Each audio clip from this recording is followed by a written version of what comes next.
بسم اللہ الرحمن الرحیم۔ السلام علیکم ورحمۃ اللہ وبرکاتہ۔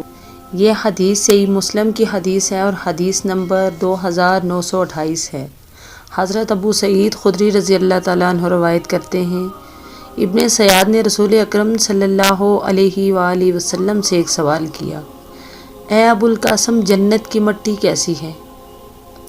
اور محبوب خدا صلی اللہ علیہ وآلہ وسلم نے فرمایا، سفید، باریک اور ایسی خوشبودار جیسے خالص کستوری۔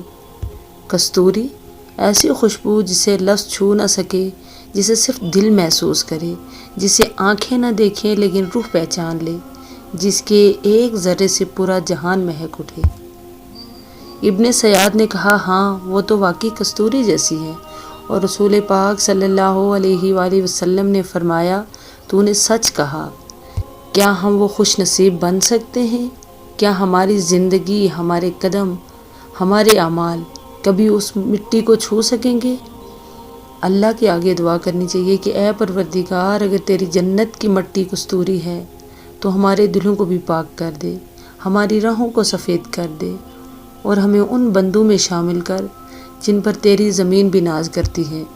آمین یا رب العالمین۔ جزاک اللہ خیر۔